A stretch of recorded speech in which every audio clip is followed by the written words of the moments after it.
The great house of Westridge held a ball that night, the first in 3 years.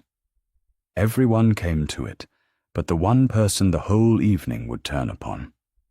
She was not a guest. She could never have been a guest.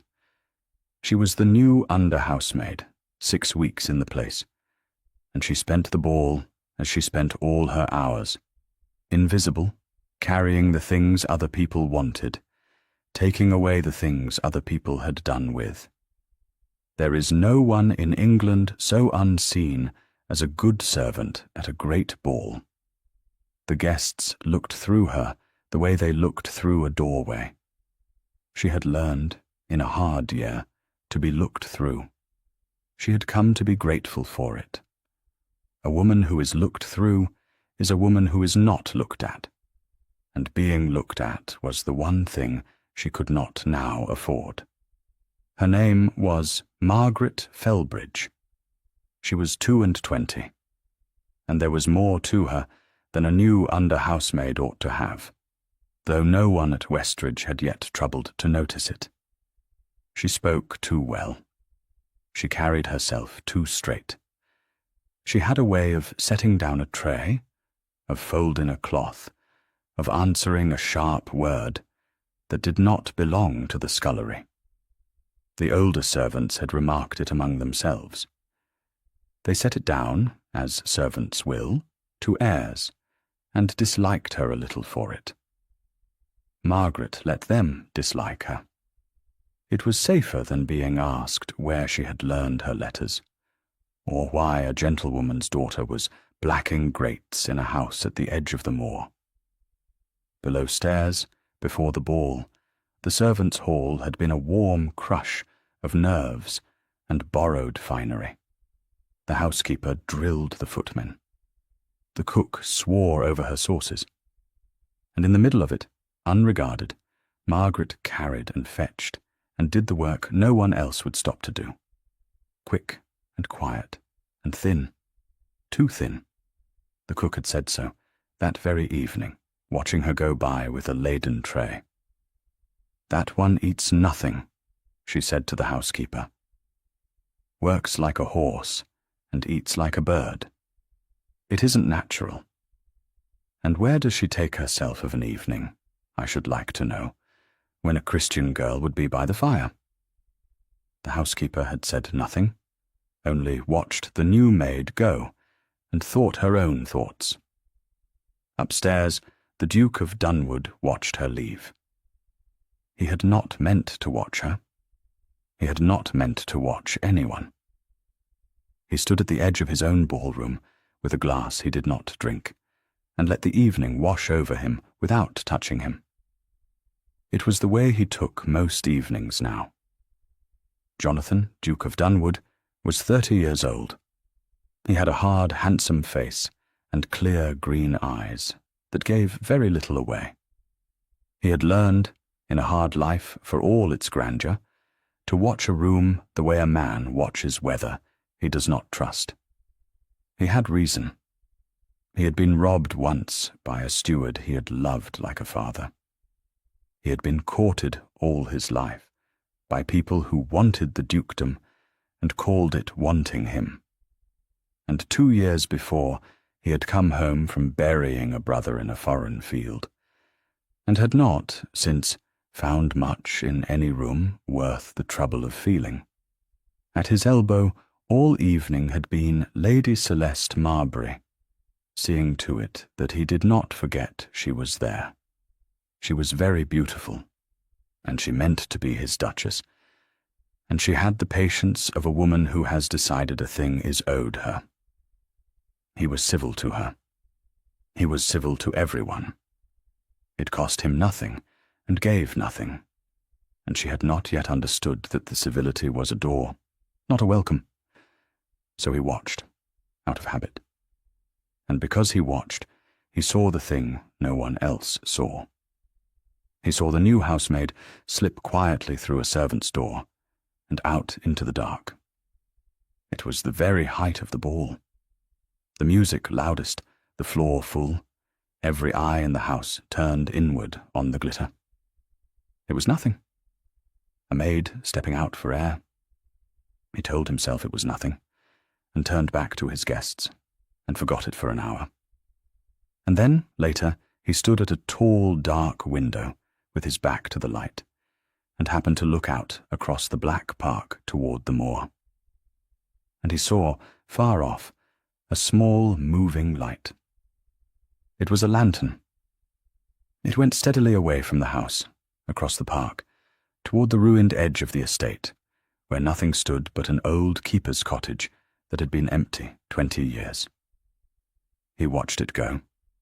It did not waver or wander, the way a light wanders when its carrier is idle or lost. It went straight and purposeful into the dark, as though it went to something. As though it went to something it went to every night. And Jonathan of Dunwood, who trusted nothing and no one, felt the old cold suspicion wake in him. A new maid who slips out of a ball to walk half a mile across a dark park to an empty ruin, alone with a purpose, is a maid with a secret. And a servant with a secret, in his experience, was a servant who would cost him something in the end. He did not know yet how wrong he was about the cost, or in which direction. Margaret Felbridge had not always blacked grates. She did not let herself think of the before, as a rule. Thinking of it did no good, and cost strength she could not spare. But it was there, under the servant, the way a drowned village is there under a still lake. A gentleman's house in another county. A father who had called her his clever girl and taught her Greek to spite the neighbours. A brother, 2 years older, Tom, golden and laughing, the whole family's pride. Then the crash. Not one crash, but a slow one. A bank gone, a debt called, a father dead of the worry of it. The house and its Greek books and its good beds sold from under her at the door, while men she had never met carried out the furniture. And Tom already gone for a soldier by then, gone to make his own way since there was nothing left to inherit but debt. And then the letter, killed in action. Deeply regret. His effects to follow. She had not believed it. She could not have said why. The county believed it, and mourned him decently, and moved on. Margaret did not believe it, and could not have told a soul the reason, for the reason was only a feeling in the chest, and a feeling in the chest is not evidence. But she had been right. 8 months later, a broken thing on crutches had come to the door of the cheap lodging where she scraped a living with her needle. A thing with Tom's eyes in a face she barely knew.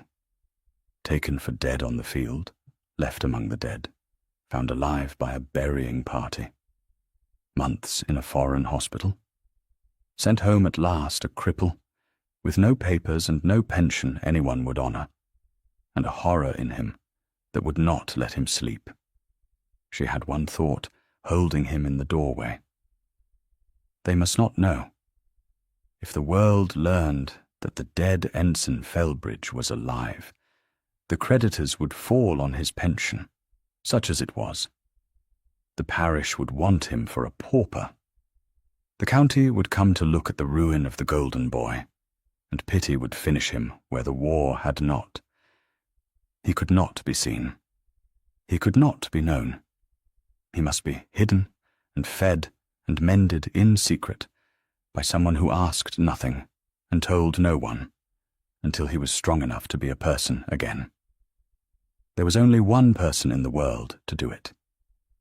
So Margaret Felbridge had put away her needle, and her name, and the last of her pride.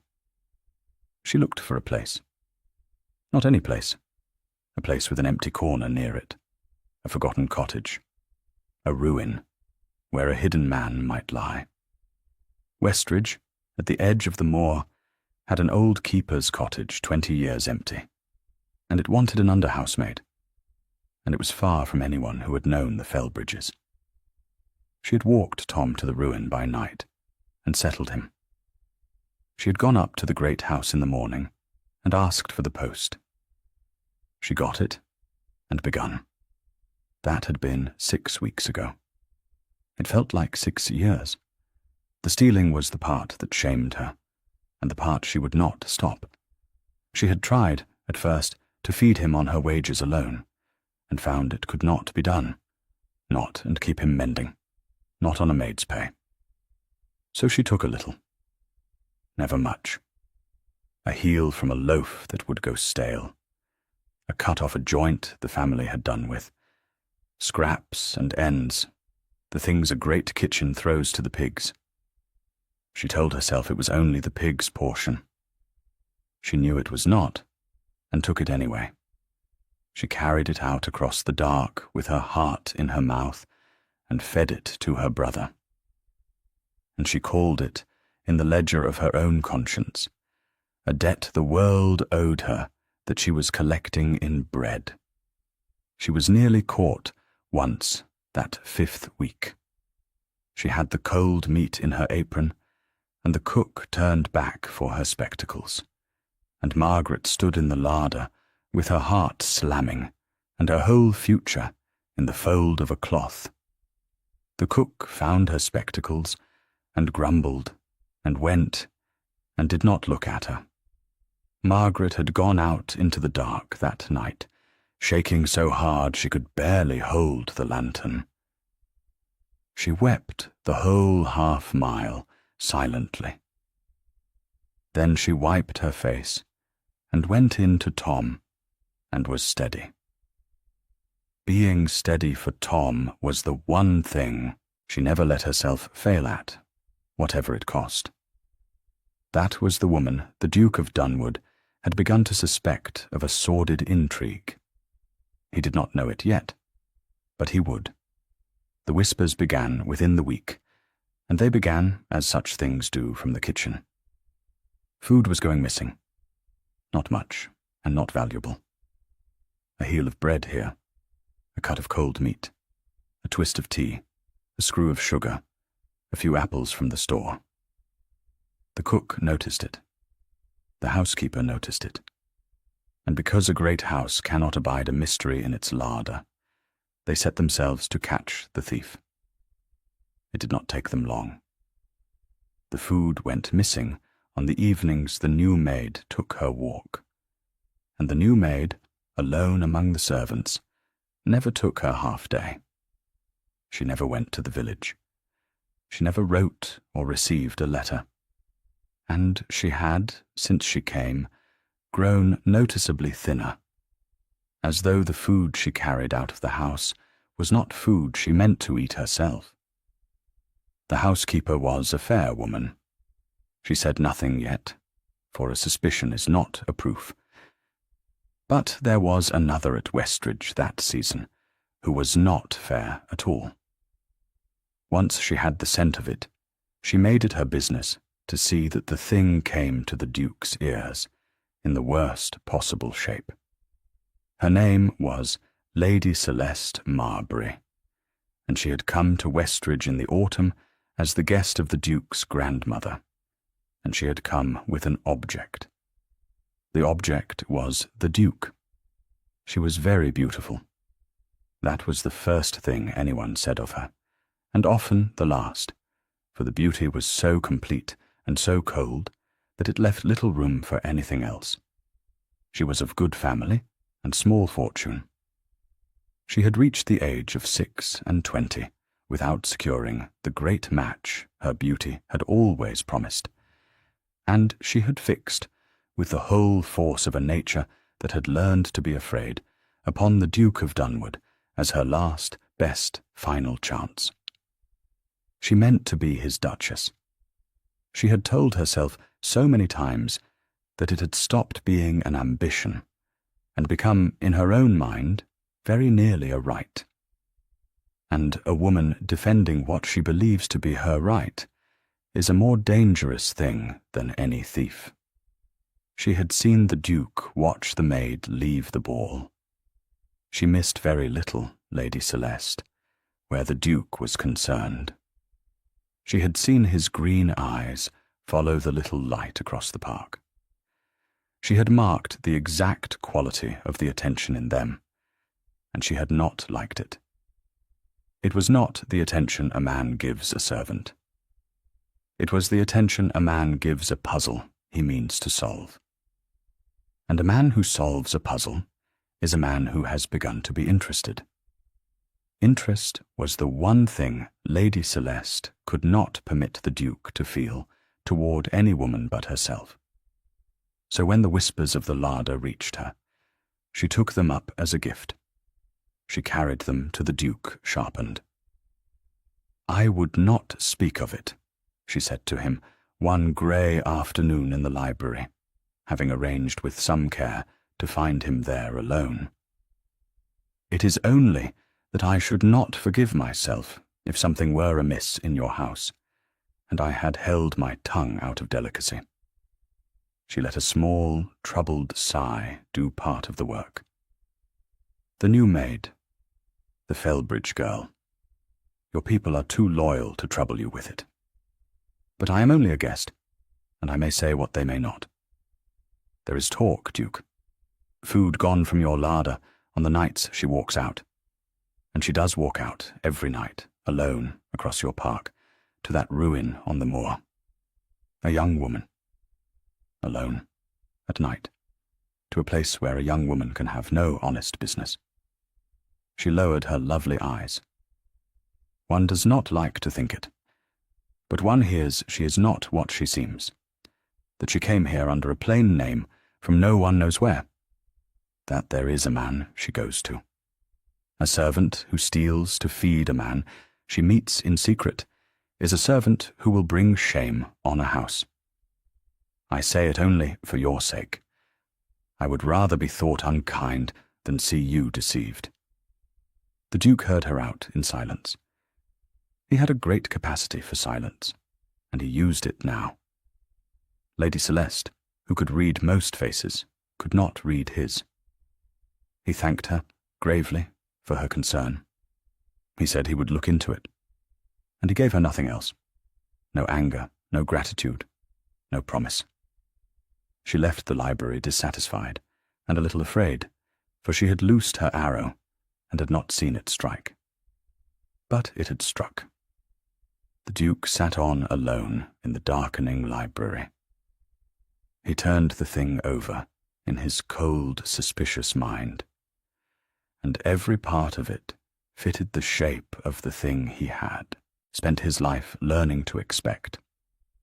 A servant not what she seemed, a false plain name, theft, a man in secret.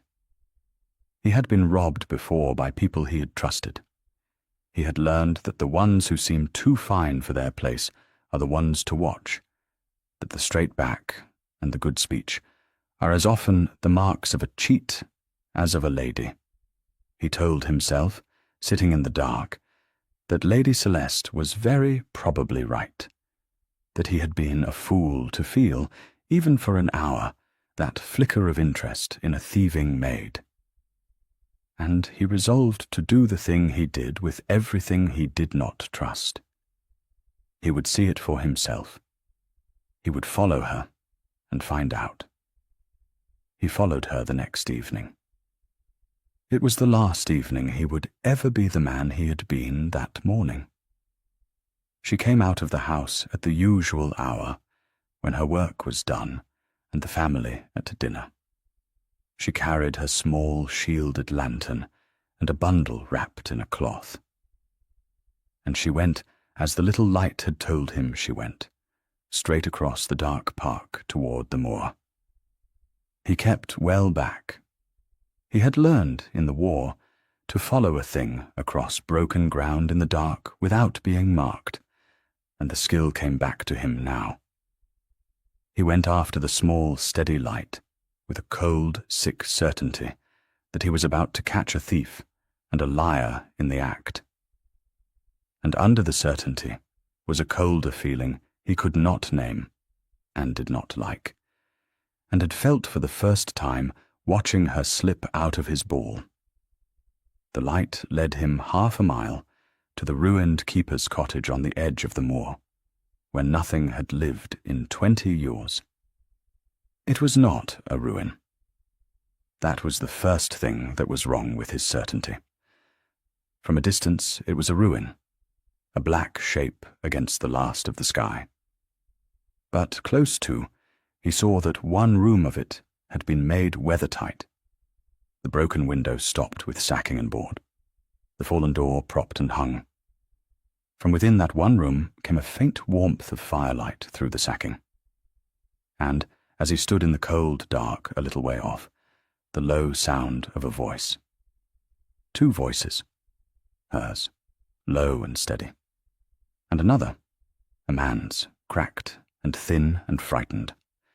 The cold certainty in the Duke turned over and became something else. He had come to catch a maid at a lovers' meeting or a fence's business.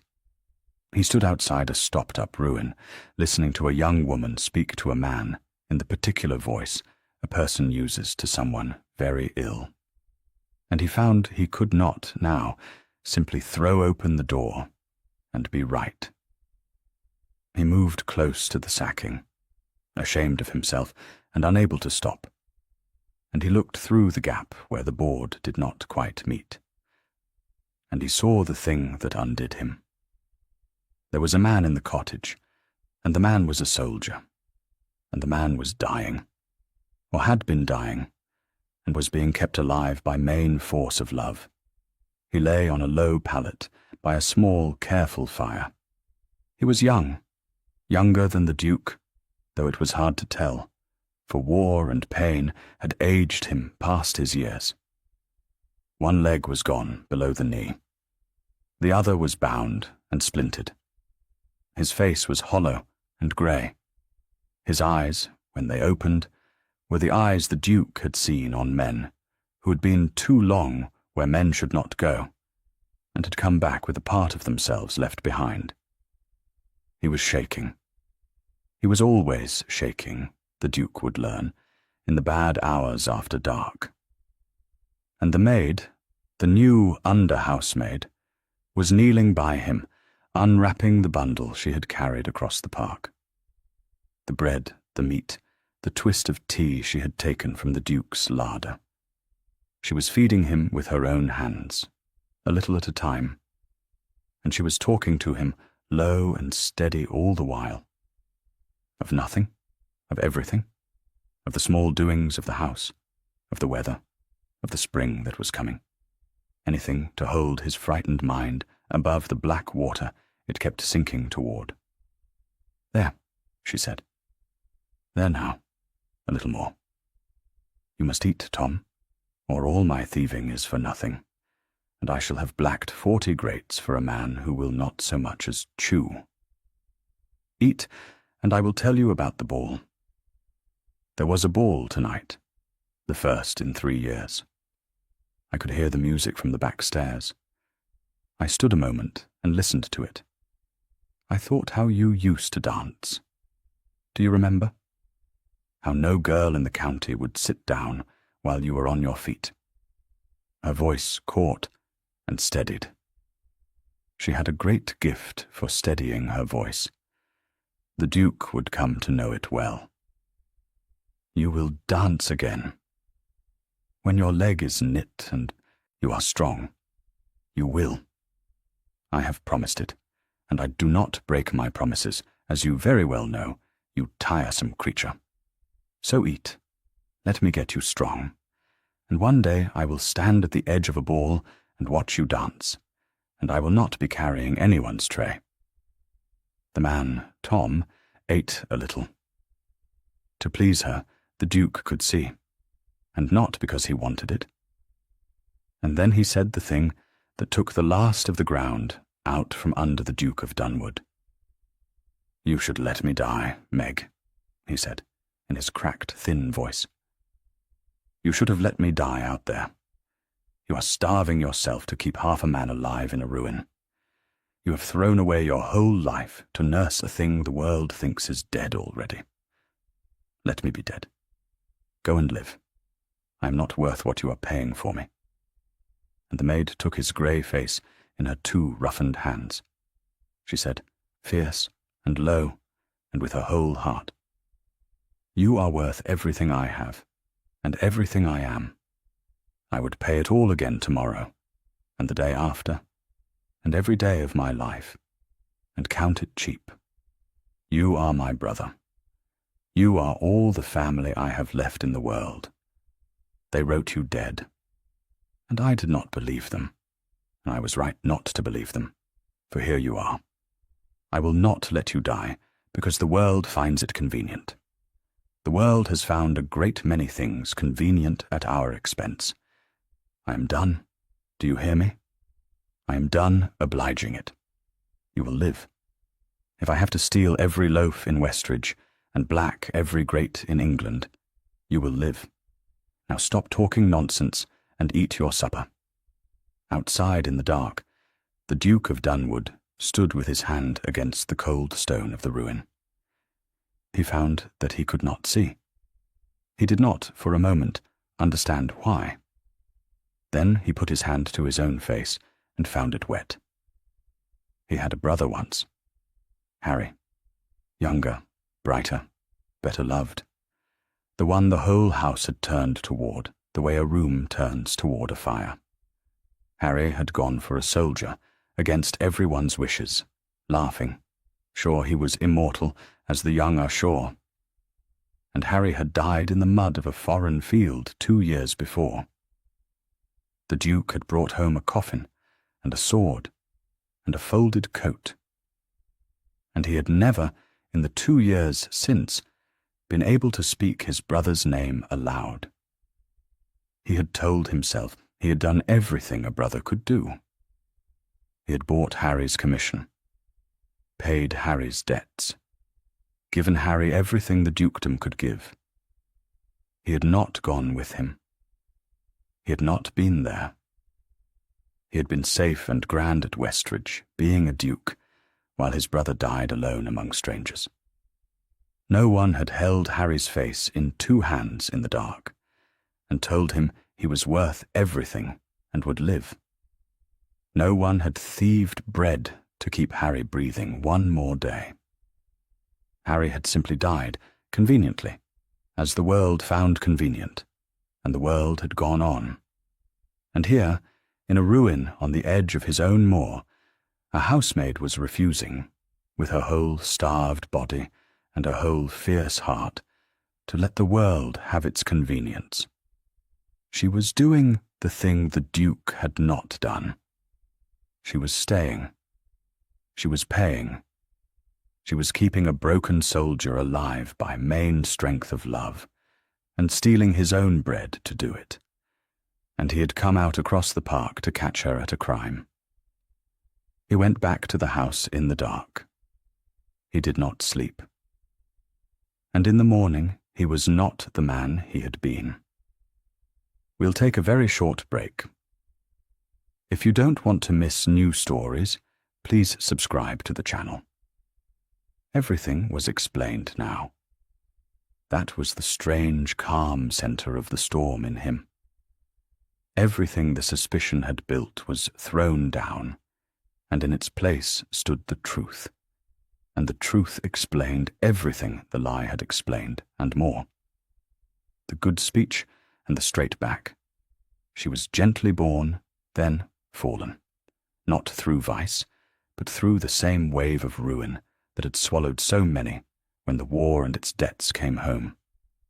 The false plain name, to hide, to keep her broken brother from the creditors, or the shame, or the pity that would finish what the war had begun. The thieving, bread for a dying man. The nightly walk to the ruin. A sister crossing a dark park to a brother the world had written off. The thinness. She gave him her own food. The guardedness. The airs the servants disliked. All of it, every part of it, was the armor of a woman carrying a secret, too heavy and too precious to risk. Lady Celeste had said the maid was not what she seemed. Lady Celeste had been more right than she knew. and more wrong. The maid was not a thieving schemer with a man in secret. She was something the Duke of Dunwood had stopped believing existed. She was a person who loved someone more than she loved her own life, and proved it in the cold every single night, and asked nothing, and told no one. He did not know that morning what he meant to do. He knew only what he could not do. He could not have her turned off for the theft, and the brother taken up and disposed of by the parish or the law. He could no more do that than he could have dug up Harry's grave. But neither did he know how to do the other thing, the thing his whole changed heart pulled him toward, for he did not yet have a name for what that thing was. So he did what such a man does when his heart has outrun his understanding. He began, quietly, without a word to anyone, to help. It was easily done, for a duke, and impossible to trace, which suited him. A physician came through the county that week, an army surgeon the Duke knew from the war, and happened, quite by chance, to call at a certain ruined cottage. He took a great interest in a certain wounded man. He came again, and brought what was needed, all his fees settled by a hand the sister never saw. The larder at Westridge, by the housekeeper's report, ceased quite suddenly to lose its food, though no thief had been caught. What no one but the Duke knew was that a standing order had gone privately to the cook. A basket was to be made up each evening. Good bread, meat, and broth, and what an invalid could take. It was to be left where a certain maid could find it on her way out. No questions asked, no word said. The sacking came down from the cottage window, and glass went in. The propped door was hung true. A load of dry wood appeared in the lean-to, and none of it by any hand that could be named. But the deeds were not enough for him, and this was the thing that surprised the Duke most about himself. He had done his helping at a distance all his life. It was the safe way, the clean way, the way that asked nothing of him but money, which he had in plenty and valued little. And he found that winter that the distance had stopped being enough. He wanted to see the man. He told himself it was to judge the surgeon's progress.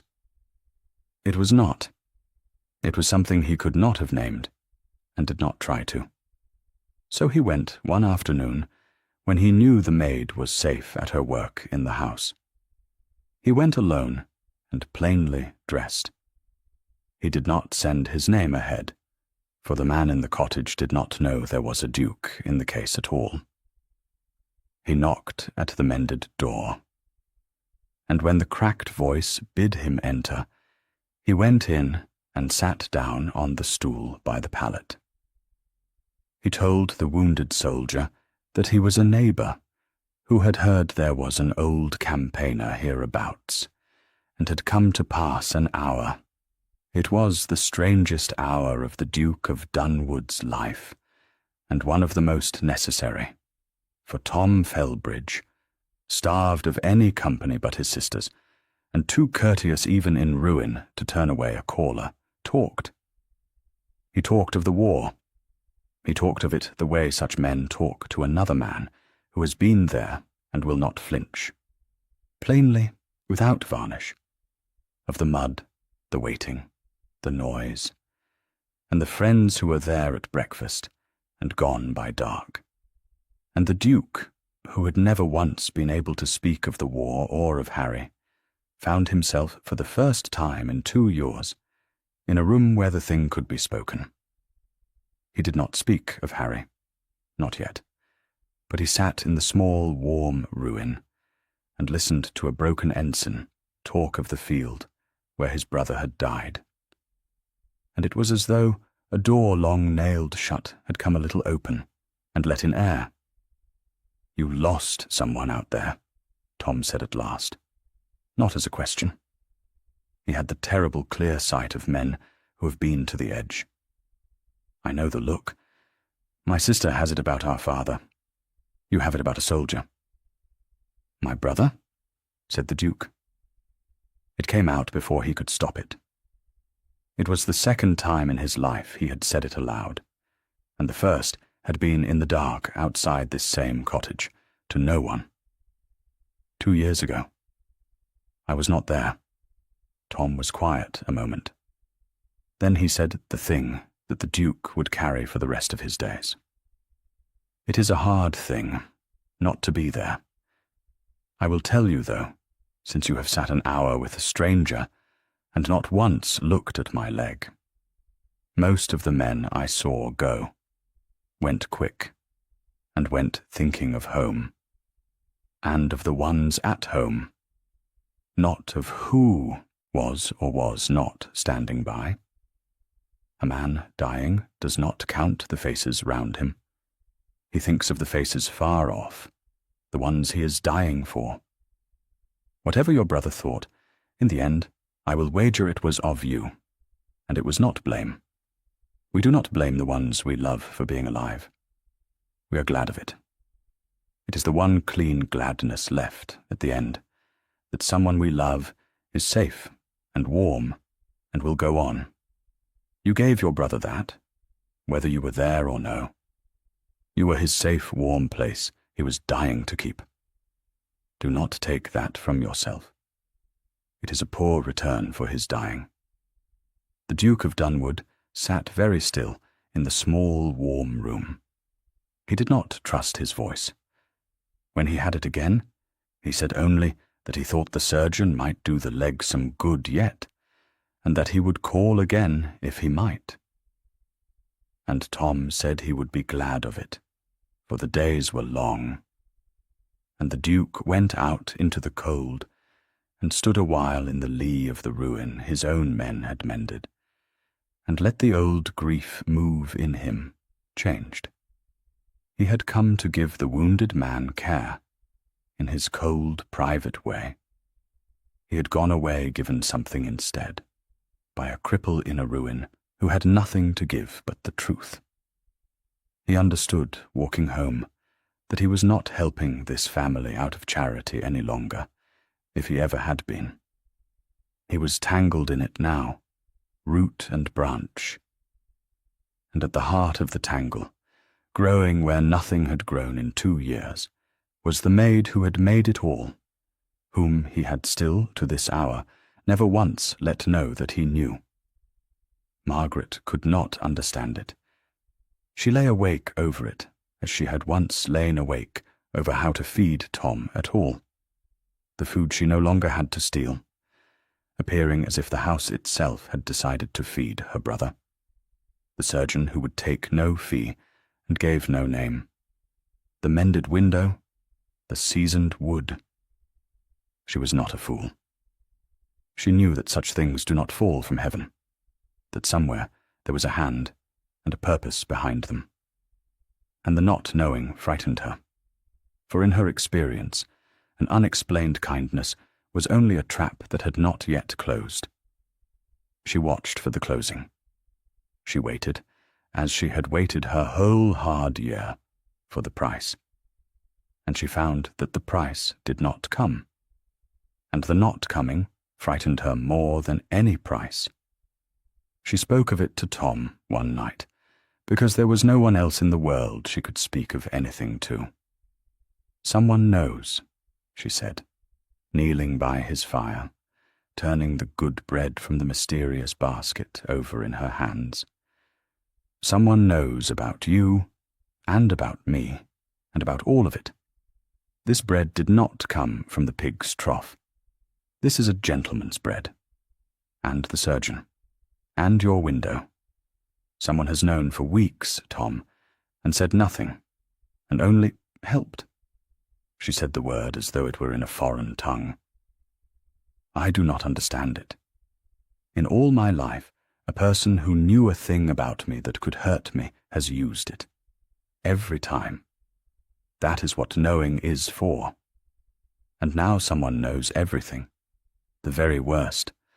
the thing that could hang us both out for the county to stone, and instead of using it, they mend your window and send you broth. I lie awake, trying to see the trap in it, and I cannot see the trap. And not seeing the trap is worse than any trap, for a trap I could at least prepare for. Maybe there is no trap, said Tom. There is always a trap. There wasn't always a trap, said her brother gently, watching her with his terrible clear eyes. You have forgotten that this year. Before it all went wrong, there were people who were only kind and wanted nothing, and you took it for granted, the way one does. It is the year that has taught you there is always a trap. It is not true. It only feels true because the year was so hard. Meg. He put his thin hand over hers. What if it is only someone being kind? What would you do if you had to believe that a person had learned the worst of you and chosen to be kind and wanted nothing? Could you even bear it? Margaret did not answer him. She could not, for the honest answer frightened her more than any creditor ever had, and the honest answer was no. She did not know if she could bear it. She had built her whole hard year on the certainty that no one was to be trusted, that kindness was a lure, that she and Tom had only each other and must expect nothing else. It had kept her upright. It had kept her fierce. And now a nameless hand was quietly dismantling the certainty, brick by brick, with bread and firewood. And she did not know what she would be, or how she would stand, if the certainty went. So she folded the thought away, as she folded everything away that she could not afford, and turned the talk to Tom's leg, and did not sleep that night either. So, across that late cold winter, and into the first of the spring, the Duke of Dunwood and the maid Margaret Fellbridge came to know one another, though neither of them would have called it that, and neither of them spoke a word of the thing that stood between them, which was that he knew her secret, and she did not know that he knew. He found reasons to be where she was. He had never in his life found reasons to be where a housemaid was, and he did it now, clumsily, and told himself each time it was chance. He came to the library at the hour he knew she dusted it.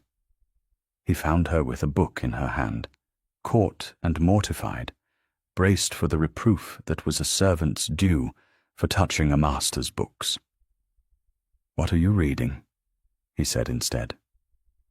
She told him because there was nothing else to do. And he took the book from her. He looked at it, and looked at her, and asked her a question about it. A real question, as though her answer mattered. It did matter, he was discovering. She answered it warily, and well, and better than half his educated guests could have. And he stood in his own library, talking to an under-housemaid about a book, for the better part of a quarter of an hour. Neither of them quite knew how it had happened, and both of them thought about it a good deal afterward. He came upon her again, in the still room, and in the long gallery, and in the walled garden, where she had begun, in her scant free minutes, to coax a few early things out of the neglected beds. Each time he saw more of the person under the servant. Each time the person under the servant was braver and drier and more alive and more entirely without self-pity than the last. And the Duke of Dunwood, who had not felt much in a room in 2 years, began to feel a very great deal. "You have a gift for it," he said to her once in the garden, watching her hands in the black earth. "The beds have been dead 10 years. My gardeners gave them up. Your gardeners have a great deal to do, and no reason to trouble over a corner no one sees, she said, not looking up. It only wanted someone with the time, and a reason to want a corner brought back to life. I have had, this year, a great need to bring things back to life. It steadies me, whether it is a garden or— She stopped herself, a beat too late. Or, said the Duke. Or anything, said Margaret, and turned the subject, and he let her turn it, though they both heard the word she had not said hanging in the cold, bright air between them. She began in those weeks to see him, truly see him, past the cold and the title and the year's certainty that no great man was to be trusted. She saw him the way the low always come to see the high. Without his knowing, he was seen. From doorways and behind chairs and across yards. She saw him pay a groom's doctor's bill and swear the man to silence about who had paid it. She saw him stand a long time by the grave of an old dog, dead of age, that had been his brother's. She saw him, one raw morning, come on a scullery girl of 12, crying in a passage over a smashed dish she could not pay for. She saw him take out the price of the dish and press it on the child. He told her, in his flat, cold voice, to say nothing and dry her face. And he went by so fast, the child never knew whose hand had saved her. Margaret stood at the turn of the passage and watched it, unseen. And she felt the year's certainty crack another inch. For she knew that hand now. She had lived under that hand all winter. The hand that fed her brother and mended his window, and asked nothing, and let no one see. It was the same hand. It had been the same hand all along. She understood him then, or began to. He was not cold. He had made himself cold, the way she had made herself invisible, and for the same reason, because the world had taught him that what he was would be used against him. He gave in secret, because he could not bear to be thanked. He had been wanted for the wrong thing so long that he had stopped believing he could be wanted for the right one. He was, she saw, the loneliest man she had ever met in the middle of the most crowded life. And he had spent his winter quietly warming a stranger's ruin. He and she were the same creature. Two people who had learned to do their loving in the dark, where it could not be turned against them. It was the most dangerous thought she had had in a year, and she could not unthink it. "You are staring at me, Miss Felbridge," he said to her that evening, in the library, not looking up from his book. He had taken to calling her Miss Felbridge in private, weeks before the county ever heard it. "You have stared at me for a se'nnight. Have I grown a second head?" "I beg your pardon, Your Grace." She looked hard at the grate she was meant to be tending. "Do not beg my pardon. Tell me what you were thinking. You are the only person in this house who ever tells me a true thing. I have got to depend on it, which is careless of me." Margaret was quiet a moment. Then she told him a true thing, because he had asked, and because she was tired, that evening, of the armour. "I was thinking that I had you all wrong when I came here. I thought you the coldest man in England. Everyone says so. They are quite right." "They are quite wrong," said Margaret. "You only let them think it, because it is safer. I know the trick. I do the same. I let them all think me an upstart with airs, because it is safer than letting them ask what I'm really carrying." She met his green eyes across the firelit room, and did not look away, which cost her something.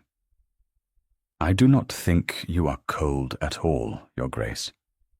I think you are the warmest man in England, and terrified of it. And I think you have spent a great deal of trouble this year keeping a fire lit that you would let no one warm their hands at. That is what I was thinking. You asked. For a long moment, the Duke of Dunwood did not speak. The fire ticked, and something passed between the master and the maid that neither of them had a right to yet, and both of them felt. "Go to bed, Miss Felbridge," he said at last, low. "Before one of us says a thing we cannot unsay across a fireplace. There will be a right time and a right place for the saying of it. It is not here, and it is not yet, but it is coming. I give you fair warning. It is coming." She went, and she lay awake for the 4th night that week, not with fear, for once, but with the other thing, the folded-away thing, come unfolded at last, and refusing to fold back. His grandmother saw it before he did. The Dowager Duchess, Lady Wilhelmina, was 82 years old. She had buried a husband, 2 sons, and a grandson, and had emerged from all of it not soft but clear, the way old strong things go clear. She missed nothing that happened under her roof. She had watched her grandson come home from the war shut like a fist.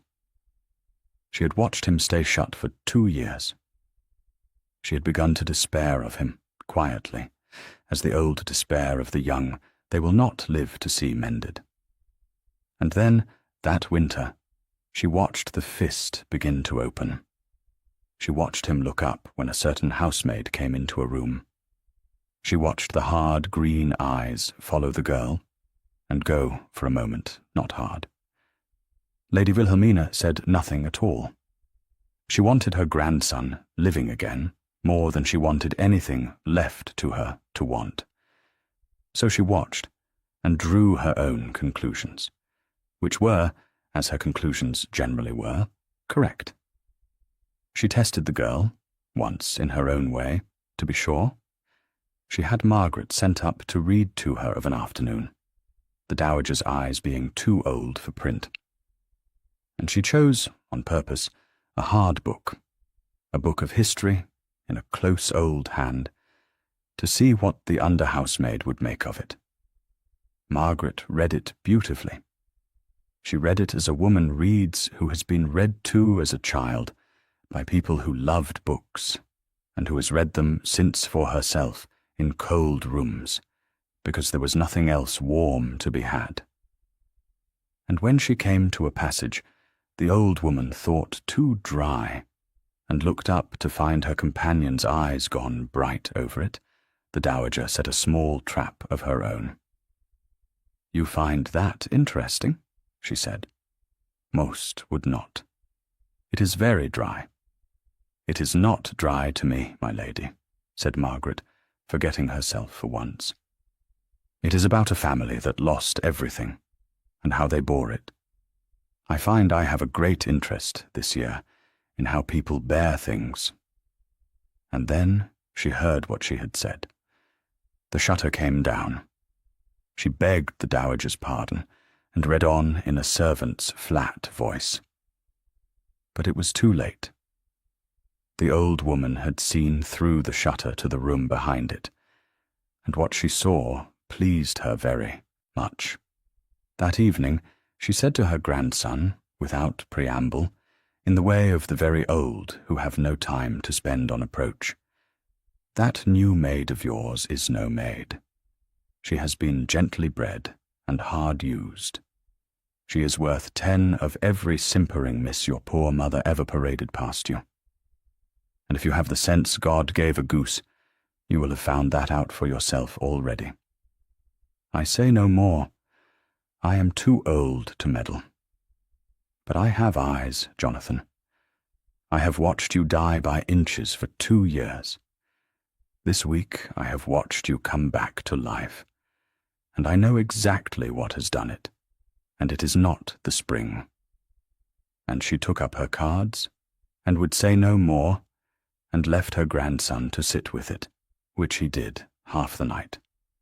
And she drew Lady Celeste's conclusions for her too, in time. for Lady Celeste was watching the same thing, and reaching the same reading, and going, day by day, colder and more afraid. Lady Celeste had staked everything on Dunwood. She could feel him slipping, and she did not, at first, understand why. She had done everything right. She had been beautiful and gracious and available and suitable, everything a duke could want in a duchess. And he had turned from her all the same, turned of all the impossible directions toward a housemaid. She could not believe it, and then could not believe it. And the not believing curdled, as fear curdles in a certain kind of heart, into a cold determination, first to understand the thing, and then to destroy it. She began to watch the maid, as the Duke watched the maid, but with a different eye. Where the Duke had followed the little light, and found a reason to love, Lady Celeste followed it, in time, and found a weapon. She was cleverer than the housekeeper, and more patient than the cook. And she was driven by a fear that made her tireless. It took her only a little of the spring to learn what the Duke had learned in a night. She followed the maid to the cottage. She looked through the same gap in the same window. She saw the same broken soldier on the same pallet. And where the Duke had wept, Lady Celeste smiled. She had found, at last, the thing that would rid her of the maid forever, and leave the field to her. She carried it home across the dark park like a jewel, and she chose her moment with great care, and waited for the fullest and most public room she could find. She found it at the spring dinner, when the county came to Westridge. The long table was laid. The dowager sat at its head, the Duke at its foot, and 30 of the first people of the neighbourhood sat between, and Margaret Felbridge stood against the wall behind the chairs with the other servants, being furniture, waiting to carry away the soup. Lady Celeste rose to it as one rises to a thing long rehearsed. She waited until a lull. Then she said, pleasantly, pitching her lovely voice to Carrie, that she was afraid she had a painful duty, that she had wrestled with it, and had concluded that concealment would be the greater unkindness. And she laid it all before the table, sweetly, terribly, one piece at a time. The new maid, the Felbridge girl, standing there behind his Grace's chair, was a thief. Food had gone from the larder these many weeks. All the servants knew it. And more than a thief. There was a man the girl kept hidden in the old ruin on the moor, whom she visited alone by night, and fed with her stolen bread. She, Lady Celeste, had seen it with her own eyes, God help her, and had not wished to believe it. A thieving servant, hiding a strange man on the estate, deceiving the whole household under a false plain name. She was only a guest, she said. It grieved her past speaking to be the one to say it. But the Duke's honour, and the safety of his house, and the good name of every honest servant in it, required that the thing be dragged into the light. She looked with great gentleness at the maid frozen against the wall, and she asked, into the terrible silence, whether the girl denied it. The room turned. All of it. 30 faces to the maid against the wall. Margaret did not deny it.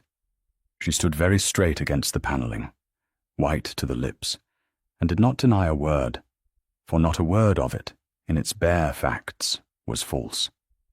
She had taken the food. There was a man in the ruin. She did go to him alone by night. She looked at the sea of faces turned to her with that particular pleasure a comfortable room takes in the ruin of someone beneath it, and she understood that she was finished, that this was the closing of the trap she had waited a whole year for, that her only choice left, the last choice a ruined person owns, was the manner of her going. So she lifted her chin. She prepared to tell them the truth, all of it, and let it damn her or not as it would. She was done, she found, with hiding it, done with the armor, done obliging a world that had never once obliged her. But she did not get to speak. For at the foot of the table, the Duke of Dunwood rose to his feet. "That is enough," he said. He did not say it loudly. He had never in his life needed to say a thing loudly to be obeyed. The room fell utterly silent, and Lady Celeste's lovely, composed face faltered. This was not the shape of the thing she had rehearsed. In it, the Duke was shocked and grateful, the maid was cast out, and the field was clear.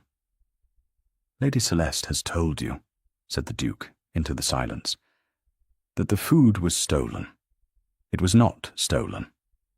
Every crumb of it was given by my order, this month past, and would have been given the first day had I been asked. She has told you there is a man hidden on my land. There is. His name is Thomas Felbridge. He was an ensign of these. He left a leg, and the best part of his health, in the same war that took my brother. He came home to find his family ruined and himself written down among the dead. And rather than let him rot in a poorhouse or a debtor's cell, his sister took a post blacking my grates, so that she might keep him alive with her own hands in the one shelter she could reach. He let that sit a moment in the still room. That is the crime that has been laid before you. A sister who would not let her wounded brother die. A woman who gave up her name, her place, her food, and her rest. Who asked nothing and told no one. Who endured being called a thief at my own table, rather than betray a soldier's shame. His green eyes went round the frozen room, and there was that in them now that no one at Westridge had seen in 2 years, and no one cared to meet. I have followed her myself. I have seen what Lady Celeste saw, and unlike Lady Celeste, I understood what I was looking at. I was looking at the bravest and most loyal person it has been my privilege to have under my roof. I will tell you plainly that I am ashamed to have needed a housemaid to teach me what loyalty to a brother looks like. And I would to God I had learned it 2 years sooner, in time to do my own. His voice was not quite steady on the last of it, and he did not care.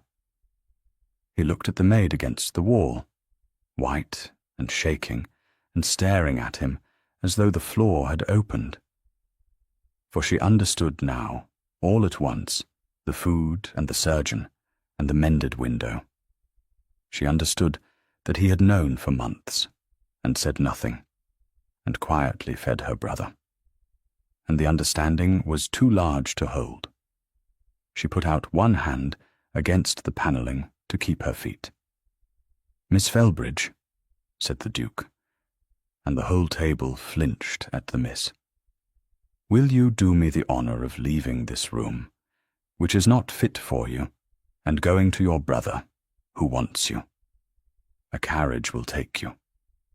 And tomorrow we will see about bringing him out of that ruin and into a bed in this house. He should have been there these 3 months. He would have been, if I had had the wit to arrange it without frightening you. Go to him. You need not black another grate as long as you live." Margaret went. She could not have spoken if the king had commanded it. She dropped the Duke a curtsy that was all she had left to give him. She went out of the terrible bright room with her back straight. She did not run.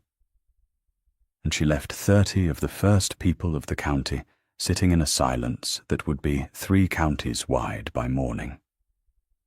And Lady Celeste Marbury stood alone in the middle of it, her weapon turned in her hand.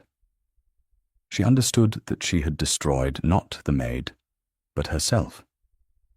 A woman who tries to ruin a good servant out of jealousy, and is shown to the whole county for having done it, has ruined only her own name. There is no gathering that name up again. She left Westridge within the week, and the county within the month. She married, in the end, a much older man in a distant place, and was neither happy nor unhappy, only diminished. Only always, in the small hours, aware of the exact moment she had held everything she wanted in her hand, and crushed it by grasping too hard. She was not a monster. She was only a frightened woman who had staked her whole self on being chosen, and could not bear to lose, and had done a cruel thing out of that fear. There was no triumph in her fall that anyone at Westridge could find. Only the old, sad justice of a grasping hand closing on nothing. They brought Tom Felbridge into the great house the next day.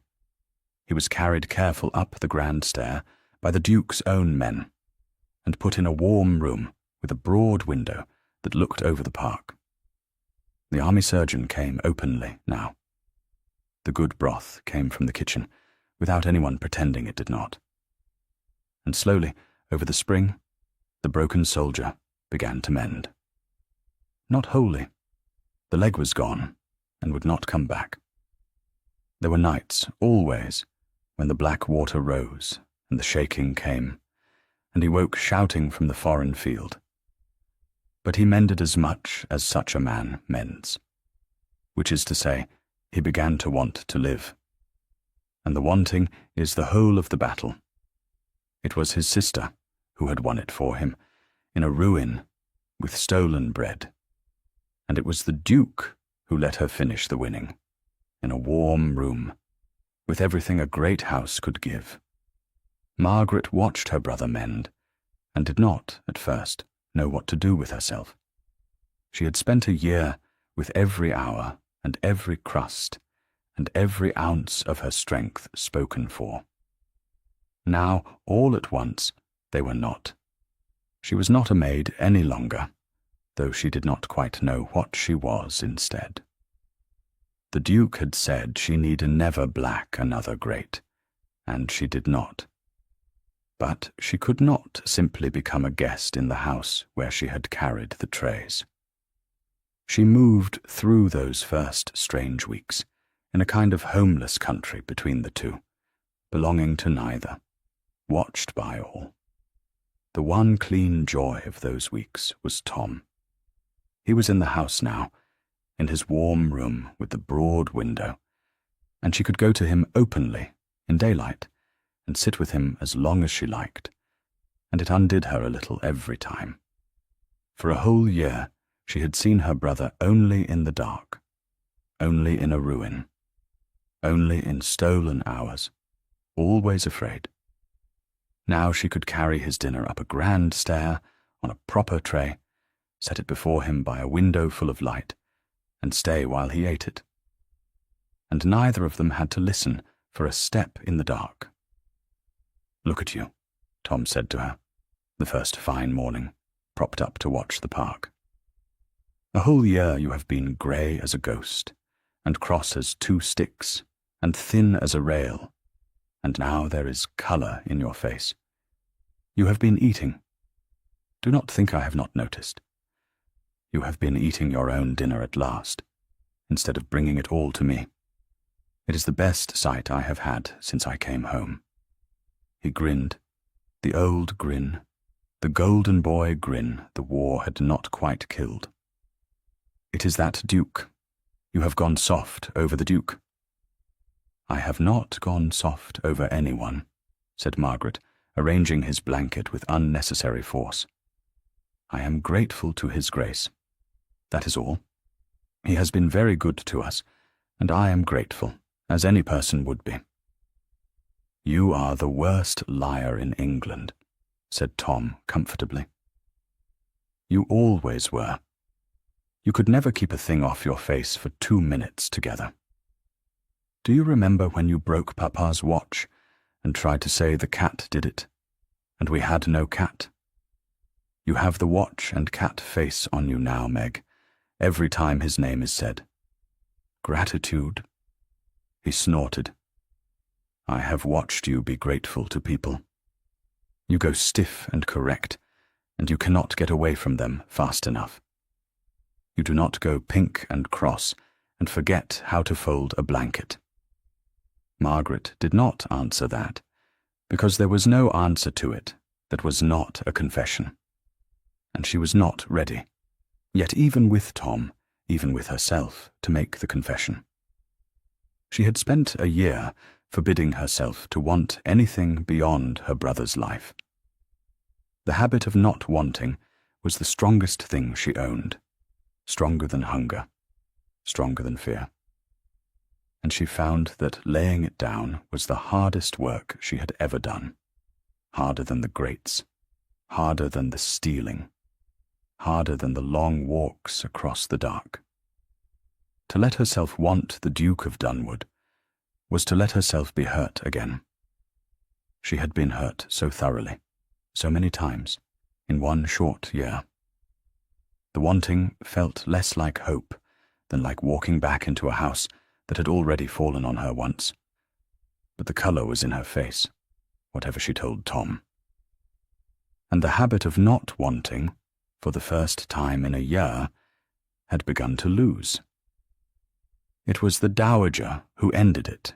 The old are impatient, and have no time to waste on delicacy. Lady Wilhelmina sent for Margaret.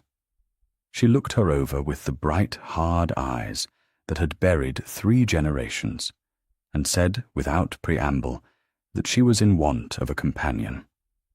She had outlived every friend she ever had, and most of her relations. The girl would do, if the girl had sense.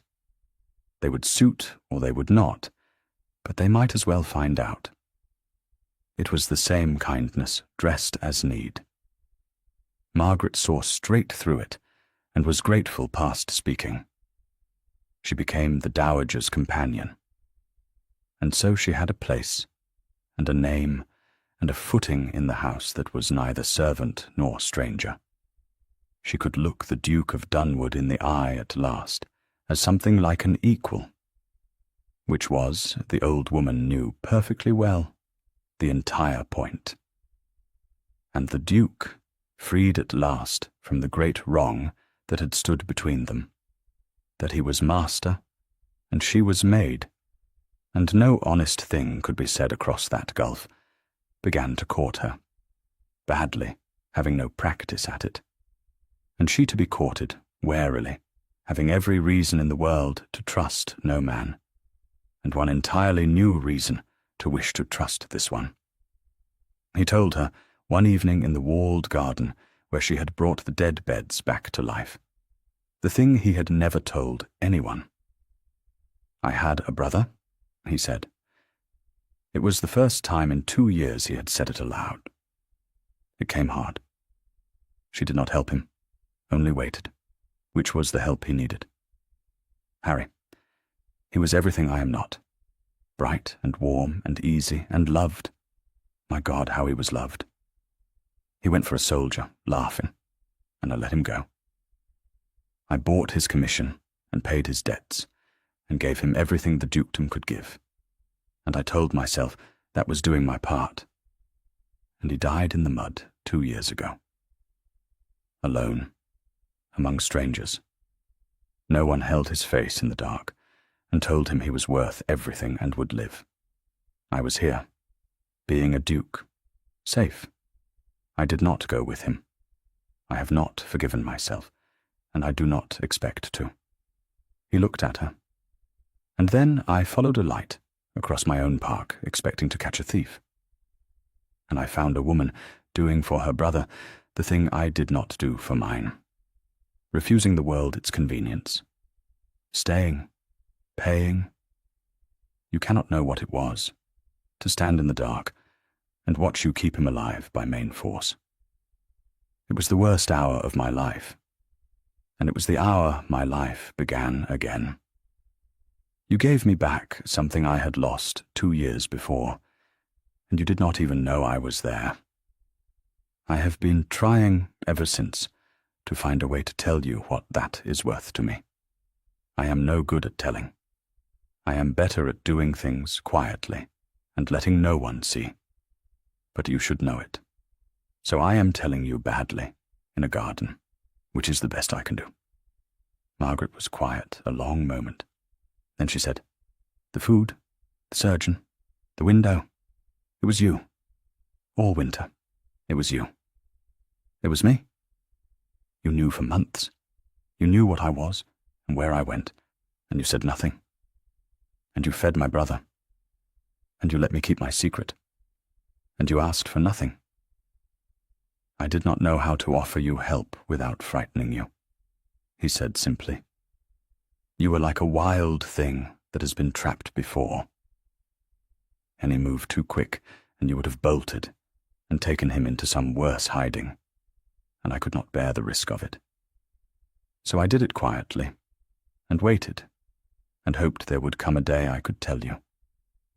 Lady Celeste rather forced the day. I am not sorry. I was tired of the silence. And Margaret Felbridge, who had trusted no one but a dying brother for a hard year, stood in the garden she had brought back to life. She understood that she was being offered the one thing she had never once let herself want, because wanting it had seemed the surest way to lose everything, and that the man offering it had proved himself, not in words, which are cheap, but in a whole winter of quiet deeds done for a stranger, he owed nothing, which are not. "I have nothing," she said. "You understand that.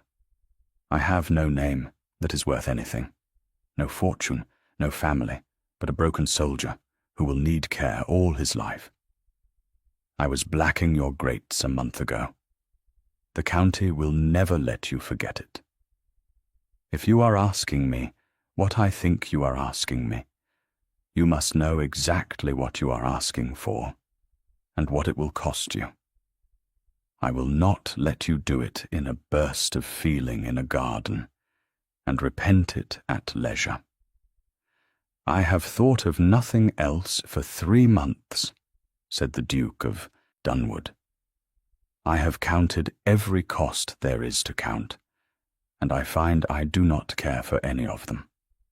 I have been a duke all my life, wanted for the wrong thing by everyone who ever came near me, and in 30 years you are the first person who never wanted a single thing from me, who did not even know I existed while you were busy being the bravest soul in Kent.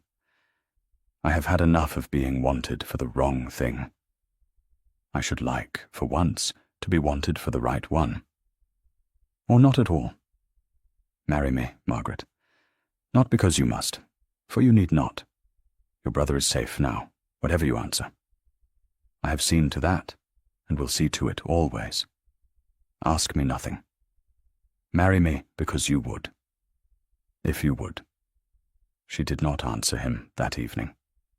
She made him wait, not out of cruelty, but because she had made herself a promise, in the worst of the year, that she would never again let need or fear make her choices for her.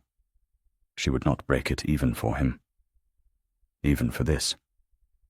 She waited until her brother was strong enough to be asked his opinion, and asked it. And Tom Felbridge owed this man his life, and his sister's honour both. He wept, and said that if she did not marry the Duke of Dunwood, he would get up on his one leg and beat her. Which was the most like his old self he had been since the war, and made them both laugh, and made Margaret cry, and settled it more surely than any argument could have. And she waited until she was sure, entirely sure, standing on her own feet, and not the Duke's. Sure that the thing she felt was not gratitude, which fades, and not relief, which is not love, but the true thing. The thing that had begun the first time he asked her what she read as though it mattered, and had grown all through a spring of clumsy courting in a walled garden. When she was sure, she went to him and told him so plainly, for plainness was the truest coin she had. "You never once used what you knew against me," she said. "You held my whole secret in your hand for 3 months, the thing that could have ruined me and Tom both. Every day you could have used it, to press me, to frighten me, to buy me, and you never did. You only fed my brother, and mended his window, and waited for me to be safe enough to be asked. Do you know how rare that is in a man who holds power over a woman with none? It is so rare I did not believe it existed. I had decided it did not exist. And then you went and existed. You have ruined all my hard-won certainty about the wickedness of the world. And I find I cannot even be sorry." She took his hand, the first time she had ever reached for it. "Yes, Jonathan, I would. I do. I will. Not because I must, because I would. And because you are the only man living who ever gave me the freedom to say so, by making sure I did not need to. Ask me anything else you like. The answer to all of it is yes." They were not married at once. The world had to be brought round, and a duke does not marry his grandmother's companion, who was lately his housemaid, without the world requiring a good deal of bringing round. But the dowager set herself to the bringing round with the relish of a very old woman who has waited a long time to enjoy herself. Between her ancient name and her sharp tongue, and the plain fact of the Duke's immovable will, the county came, in the end, as counties do, grumbling, and then curious, and then, once it saw which way the wind blew, warmly insistent that it had always thought Miss Felbridge a most superior young woman, and had said so from the first. Which was a lie, and which everyone agreed to believe. They were married at Westridge in the summer, in the small grey church at the park's edge, and it was Tom Felbridge who gave his sister away. He would not be carried to do it, and he would not use 2 crutches where one would serve. He stood at the church door on his one leg and his one crutch, in a good new coat, straight as the soldier he had been. And he walked his sister up the short aisle at a pace that cost him a great deal, and that he would not have shortened by an inch. The county, which had come to gawp, found itself, rather against its will, moved. There is nothing so disarming as courage worn plainly. The sight of the ruined ensign giving away the housemaid to the Duke undid the last of the county's resistance, more thoroughly than any amount of the dowager's terrorizing had managed. "I told you you would dance again," Margaret whispered to him at the church door when it was done. Her eyes were streaming, and her voice was not steady at all for once. Her whole gift of steadiness had deserted her on the one day she did not need it. "I told you, in the ruin. I promised. Not this year. But you will." "Not this year," Tom agreed, grinning his golden grin, leaning on his crutch and on his new brother's steady arm both. "But you have got yourself a duke, Meg, and a duke can find a man a very good leg-maker in London, I am told. Give me a 12-month. I shall stand up at your first ball at Westridge, and I shall dance one dance, badly, with my sister the Duchess, and every soul in 3 counties will pretend not to weep, and fail. It is a thing to live for. You always did say I wanted a thing to live for." He looked at her, and the grin went, for a moment, into something graver and truer. "You gave me one, Meg. In the dark, when I begged you to let me die. You would not. Nobody in the history of the world was ever loved harder than you loved me, in that ruin, on that stolen bread. I will spend the rest of the life you would not let me throw away trying to be worth it. Now go and marry your duke properly, and stop crying on my new coat. There is a light that moves across the park at Westridge still, of an evening, if the old stories are true. But it does not go to a ruin any longer, and it does not go in secret, and it is not carried by a frightened girl with stolen bread. The old keeper's cottage was pulled down, and a good snug house built on the spot. Tom Felbridge lives in it, mending as much as he will ever mend, with a man to help him, and a garden his sister planted.